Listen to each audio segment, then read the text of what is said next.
ജമ്മുകാശ്മീരിലെ പഹൽഗാമിൽ വിനോദസഞ്ചാരികൾക്ക് നേരെയുണ്ടായ ഭീകരാക്രമണത്തെ തുടർന്ന് ഇന്ത്യയും പാകിസ്ഥാനും തമ്മിൽ വർദ്ധിച്ചുവരുന്ന സംഘർഷം ലഘൂകരിക്കാൻ തുർക്കി പ്രസിഡന്റ് തയ്യിപ് എർദോഗൻ ഇരു രാജ്യങ്ങളോടും ആഹ്വാനം ചെയ്തിരുന്നു. തിങ്കളാഴ്ച അങ്കാറയിൽ നടന്ന മന്ത്രിസഭാ യോഗത്തിന് ശേഷം സംസാരിക്കുകയായിരുന്നു അദ്ദേഹം. സംഘർഷം ശാന്തമാക്കാൻ ആഹ്വാനം ചെയ്ത എർദോഗൻ പാകിസ്ഥാൻ ജനതയ്ക്കുള്ള തുർക്കിയുടെ അചഞ്ചലമായ പിന്തുണയും ഊന്നി പറഞ്ഞു.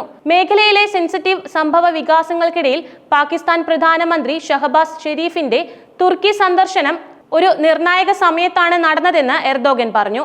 പ്രതിരോധ ബന്ധങ്ങൾ ശക്തിപ്പെടുത്തുന്നതിനെക്കുറിച്ചും വ്യാപാരം വർദ്ധിപ്പിക്കുന്നതിനെക്കുറിച്ചും മറ്റ് വിവിധ മേഖലകളിൽ സഹകരണം വർദ്ധിപ്പിക്കുന്നതിനെക്കുറിച്ചും ഷെരീഫുമായി ചർച്ച ചെയ്തുവെന്നും അദ്ദേഹം വ്യക്തമാക്കി. തുർക്കി പാകിസ്ഥാൻ ജനതയ്ക്കൊപ്പം ഉറച്ചു നിൽക്കുന്നു. നമ്മുടെ മേഖലയിലും പുറത്തും പുതിയ സംഘർഷങ്ങൾ ഉണ്ടാകുന്നത് ഒഴിവാക്കാൻ തങ്ങൾ ആഗ്രഹിക്കുന്നു. സ്ഥിതി കൂടുതൽ വഷളാകുന്നതിന് മുൻപ് പാകിസ്ഥാനും ഇന്ത്യയും സംഘർഷങ്ങൾ ലഘൂകരിക്കുമെന്ന് ഞങ്ങൾ ആത്മാർത്ഥമായി പ്രതീക്ഷിക്കുന്നു എന്നും അദ്ദേഹം കൂട്ടിച്ചേർത്തു. എർദോഗന്റെ പ്രസ്താവന വരുന്നതിന് തൊട്ടു മുൻപ് സൈനിക ഉപകരണങ്ങളുമായി 6 തുർക്കി C-130 ഹെർക്കുലിസ് വിമാനങ്ങൾ ഞായറാഴ്ച പാകിസ്ഥാനിൽ എത്തിയെന്ന റിപ്പോർട്ടുകൾ പുറത്തു വന്നിരുന്നു.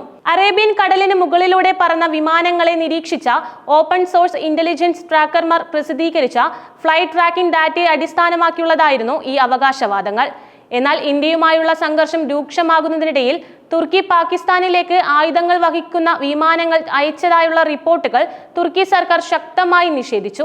തുർക്കി 6 വിമാനങ്ങൾ നിറയെ ആയുധങ്ങൾ പാകിസ്ഥാനിലേക്ക് അയച്ചു എന്ന് ചില മാധ്യമങ്ങൾ റിപ്പോർട്ട് ചെയ്ത അവകാശവാദം ശരിയല്ല എന്ന് സർക്കാരിന്റെ ആശയവിനിമയ ഡയറക്ടറേറ്റ് എക്സിൽ കുറിച്ചു.